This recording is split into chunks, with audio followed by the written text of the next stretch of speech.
Bienvenue dans ce tuto photo volume 3. Aujourd'hui, balade champestre, bilbaude, vadrouille. On va essayer de dégoter un petit peu de faune sauvage, notamment chevreuils, peut-être des grues et quelques oiseaux qui sont restés sur site cet hiver. Donc après le générique, on fait le tour du matériel et on part en balade champestre. A tout de suite.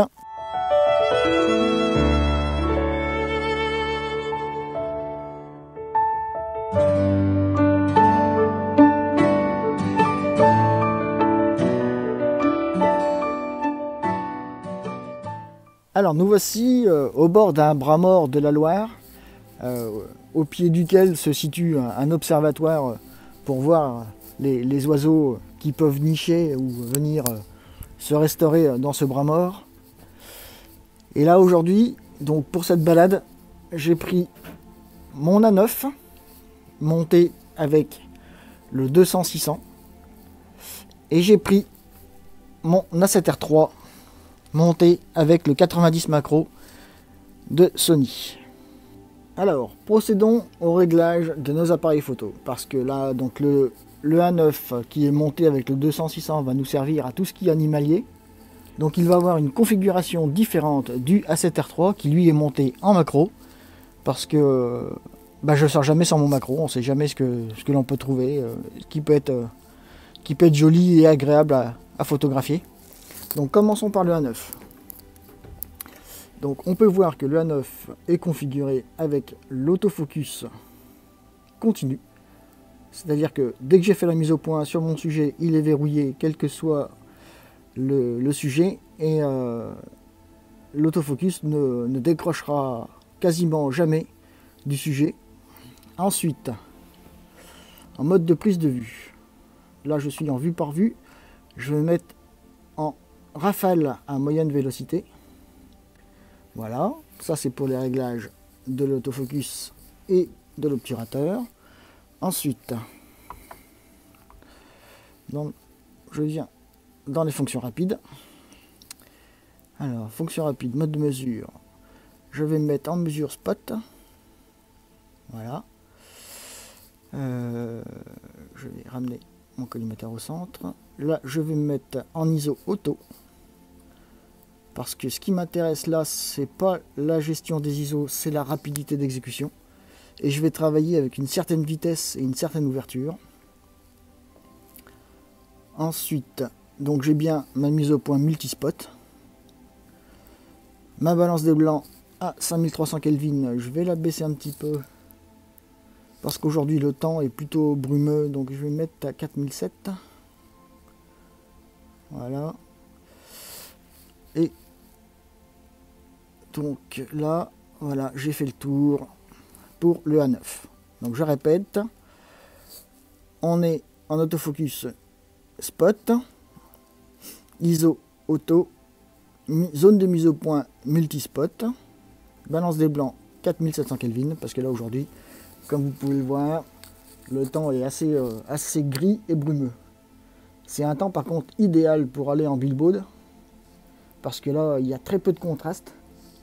Et les animaux en tenue de camouflage, si on est assez discret et assez silencieux, ils nous verront peut-être qu'au dernier moment. Et là, au dernier moment, on aura certainement fait nos photos, ce qui sera trop tard pour eux. Façon de parler. En ce qui concerne la l'A7R3. Pour la l'A7R3, donc on allume la bestiole. Voilà. Et là, la l'A7R3, eh bien, on va retrouver la mise au point multispot. ISO, là non, on va se mettre à 400 ISO minimum. Vu le temps, 400 ISO, ce sera bien. La mesure, on va mettre mesure spot. Et puis, tac. Voilà, c'est pareil, on va mettre 4700 Kelvin pour la température de couleur. Voilà.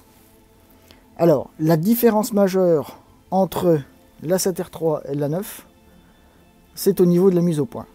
Effectivement, je suis dans une mise au point sans autofocus continu. Je suis en single shot, donc en single shot, mon autofocus est réglé pour une seule photo. Je fais la mise au point, j'appuie à mi-course, la mise au point est faite, je déclenche, la photo est prise, la mise au point est perdue. Il faudra que je refasse à nouveau une mise au point pour un autre sujet ou pour le même sujet. Voilà, ça c'est la différence flagrante qu'il y a entre les deux. Parce que le A9, comme je l'ai dit tout à l'heure, va me servir pour tout ce qui est animalier, et le A7R3 pour tout ce qui est macro.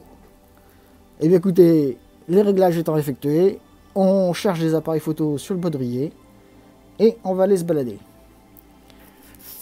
Alors j'en profite pour faire un point avec vous, là, du fait qu'on se rende sur zone potentielle de capture d'image, pour faire un petit point technique avec vous. Comme je vous l'ai dit tout à l'heure, là le A9, je l'ai réglé de manière à faire de la photo animalière. Je vous ai dit aussi que j'allais utiliser une ouverture prédéfinie et une vitesse prédéfinie. Mais cette vitesse, elle va évoluer. Elle ne va pas être figée en permanence. Même si, dans l'absolu, on pourrait. Mais le gros souci, c'est que selon ce qu'on va photographier, si c'est des animaux ou si c'est des oiseaux, on ne va pas utiliser la même vitesse. Je m'explique. Si on tombe sur du chevreuil, si les chevreuils sont en train de brouter, on va pouvoir travailler à des vitesses de l'ordre de 1/500 de seconde, malgré qu'on soit au 600.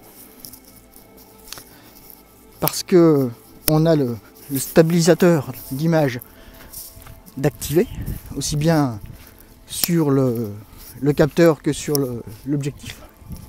Donc on va pouvoir gagner un petit peu en vitesse. On va pouvoir gagner l'équivalent de 1 IL, 1 IL et demi. Ça va dépendre des conditions d'éclairage. Et là, l'ouverture, elle va être de f8. Pourquoi f8? Parce que mon objectif ouvrant à 5.6, 6.3, donc 5.6 à 200, 6.3 à 600, je sais qu'à f8, j'aurai la meilleure définition de mon objectif. Donc là, f8, non seulement la meilleure définition de l'objectif, mais profondeur de champ suffisante pour avoir mon sujet bien net où qu'il se trouve. Ensuite, donc là, 1/500 pour tout ce qui est, on va dire, chevreuil et autres animaux terrestres.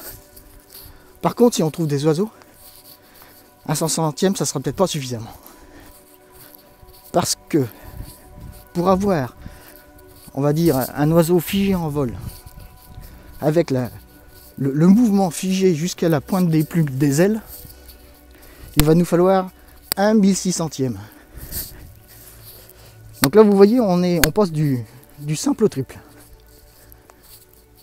Donc là, ça c'est important d'avoir ces notions de vitesse en tête, tout simplement pour ne pas perdre de temps à la prise de vue.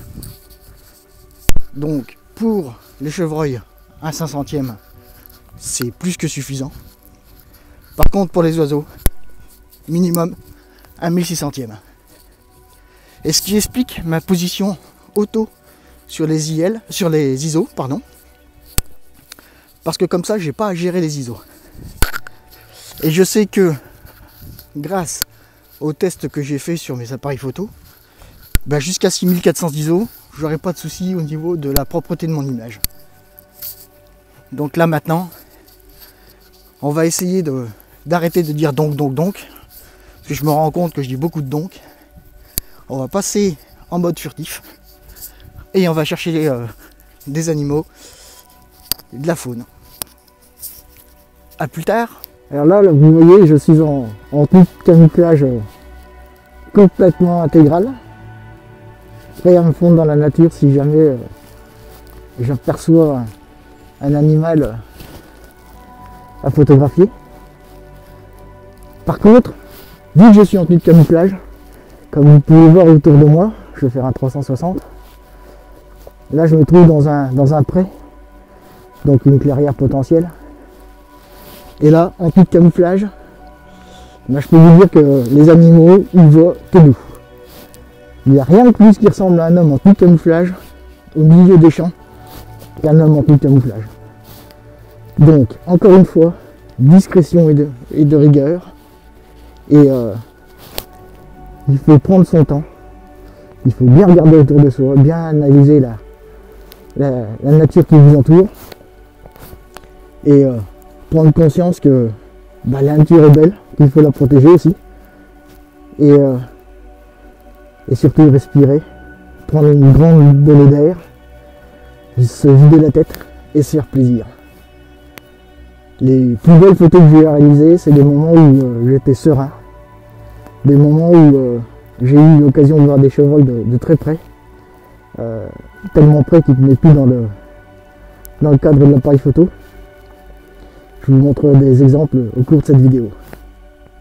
Ah, un chevreuil. On a entendu un chevreuil aboyer. Je ne sais pas si vous l'entendez. Il se situe par là-bas. Enfin, si je vais me tourner, pardon. Voilà, il se situe quelque part derrière moi. Et j'espère que c'est pour moi qu'il est vu, qu'il est en train de prévenir. On va continuer d'avancer. Bon ben voilà, ce qui devait arriver arriva. Il y a deux chevreuils qui viennent passer à moins de 20 mètres de moi. J'étais pas prêt. Je n'avais pas réglé mes vitesses. Le temps que je m'en rende compte, j'ai fait 5 photos floues. Donc d'où l'importance de bien régler son appareil, de bien mettre en ligne ses objectifs et ses réglages pour que au moment voulu être prêt à shooter. Je vous mets une ou deux photos en commentaire si je puis dire. Enfin voilà, je vais essayer de les retrouver, mais là ils sont sur le qui-vive donc ça va être très tendu. Voilà, comme vous pouvez le voir, c'est typiquement le genre d'empreinte que l'on recherche, celle du chevreuil. Donc je vais essayer de me rapprocher pour vous montrer l'empreinte en détail. Tac. Voilà des empreintes de chevreuil. Et elles ont l'air d'être fraîches. Quelques heures je pense. Donc on va continuer dans cette direction. On verra bien si on les débusque ou pas. Alors comme vous pouvez le voir, je vais pas tarder de pénétrer en sous-bois. J'ai ma petite idée d'où je pourrais apercevoir les deux chevreuils qui me sont passés sous le nez tout à l'heure. Donc je vais rentrer en sous-bois, mais le gros problème du sous-bois, c'est que, comme tout le monde sait, le sol est jonché de débris végétaux, que ce soit des feuilles mortes, des branches mortes, ou autres. Et là, les problèmes vont commencer, parce que pour se faire discret, ça va être beaucoup plus compliqué. Il va falloir avancer vraiment tout doucement, avec des pas beaucoup plus petits et beaucoup plus posés. Donc en avant, au cœur, et on va trouver ces chevreuils. Alors là, comme vous pouvez le voir, je vais sortir du bosquet. Donc on ne rentre pas dans un bosquet comme on en sort. C'est vraiment deux techniques d'approche différentes. Autant on peut rentrer vraiment, si je puis m'exprimer ainsi, tête baissée. Autant quand on sort d'un bosquet, il faut sortir en plusieurs phases. Je dirais que la première phase, il faut s'arrêter à une vingtaine de mètres de la sortie, observer, avancer, s'arrêter à nouveau, observer encore une fois, avancer jusqu'à la lisière comme je suis en train de faire, avancer vraiment pas à pas et observer vraiment la nature qui nous entoure et qui se dresse devant nous. Parce que si vous observez un animal, si vous surprenez, là il n'y aura pas de retour en arrière possible. Ce sera la fuite assurée de l'animal. Voilà. Donc vous voyez, je suis vraiment sorti du bosquet tout doucement, à pas fleutrer. Et maintenant je m'avance dans la clairière pour essayer de voir ce qui s'y trouve. Alors je ne sais pas si vous voyez, mais le chevreuil il est là, pile en face de nous. Donc il m'a vu le premier. La première chose que j'ai fait moi c'est de me mettre accroupi et de ne plus bouger. Là vous voyez qu'il m'observe, il est face à moi. Il regarde vraiment dans ma direction, il m'a vraiment repéré et là il se sauve. Voilà. Voilà. Voilà. Vous voyez, quand je vous dis qu'il faut faire très très attention à la sortie d'un bosquet, là vous avez l'exemple flagrant de ce qui se passe. Donc là j'ai aucune chance de l'approcher, il m'a repéré, donc maintenant ce qu'il faudrait que je fasse c'est que je m'allonge, on va dire un quart d'heure, 20 minutes, une demi-heure pour qu'il m'oublie. Mais là vous voyez il continue de se sauver.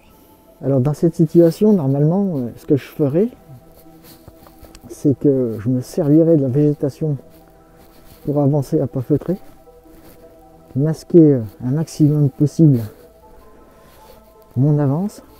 Vous voyez, je me dirige vers des bosquets, j'essaierai de me mettre plus ou moins accroupi de manière à bien casser ma silhouette humaine. Ah là-bas il y a 2 chevreuils qui viennent de partir encore.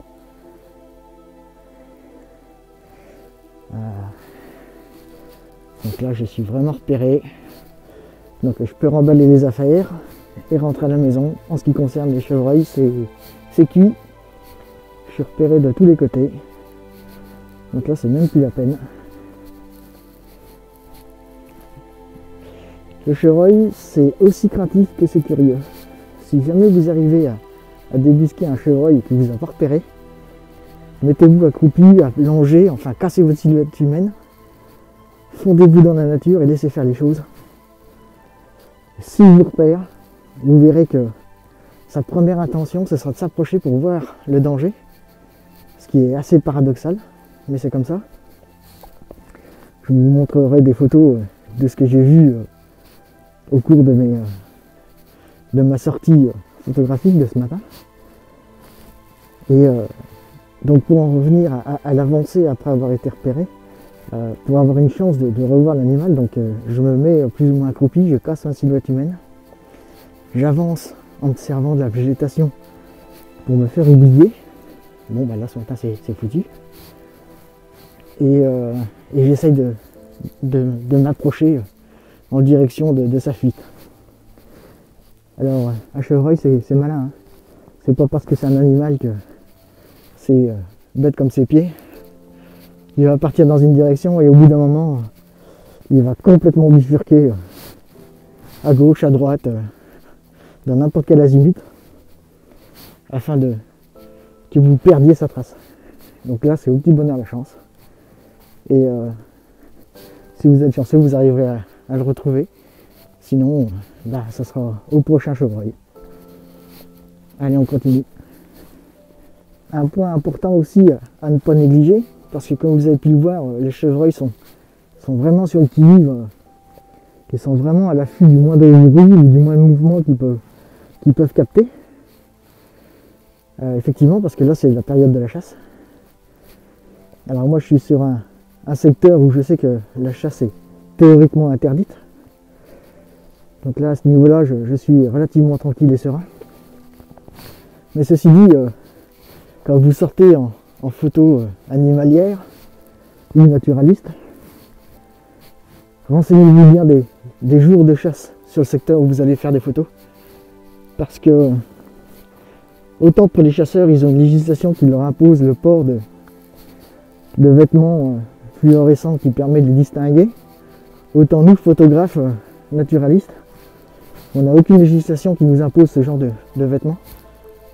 Donc on sait que les accidents sont relativement vite arrivés en période de chasse. Donc inutile de tendre le bâton pour se faire battre et d'anticiper ces jours de chasse en fonction du jour où l'on veut aller faire des photos sur le terrain. Bon et bien voilà, nous voilà revenus quasiment à notre point de départ au bout de ces 2 heures de balade champestre. Au cours desquelles on aura vu de belles choses. De très belles choses, elles nous auront vu bien avant qu'on les voit. Mais bon, c'est les aléas de la photo naturaliste ou de la photo animalière, comme vous voulez. Si de toute manière, si j'analyse mon expérience à ce niveau, je me rends compte que bien souvent 50% voire 60% de mes photos, de mes sorties pardon, sont dépourvues de photos. Alors ça c'est certainement aussi un peu de mon tempérament, de plus regarder la beauté de la nature et d'admirer les belles choses que je peux voir, que de sortir et de dégainer en permanence mon appareil photo. Il faut savoir aussi profiter de ce que la nature nous offre et de la garder aussi un petit peu pour nous. Parce que je pense que si on se sait faire discret, la nature nous le rendra. Et si on respecte la nature et ce qui la compose, ils nous le rendront également. C'est pour ça que, encore une fois, si vous faites des sorties photos animalières, prenez soin de la nature qui vous entoure, faites-vous le plus discret possible. N'essayez de ne pas déranger les animaux, quels qu'ils soient. Parce que, encore une fois, eux vous ont rien demandé, c'est vous qui êtes venus les déranger. Sur ce, je vous souhaite une agréable journée, soirée, nuit, ou ce qui vous plaira au moment où vous regardez ce tuto photo de A à Z. Je vais conclure comme d'habitude avec le diaporama de ce qu'on aura vu cette matinée. Quelques photos, mais rien de bien exceptionnel. A bientôt, au plaisir de vous rencontrer au cours d'un nouveau tuto photo de A à Z.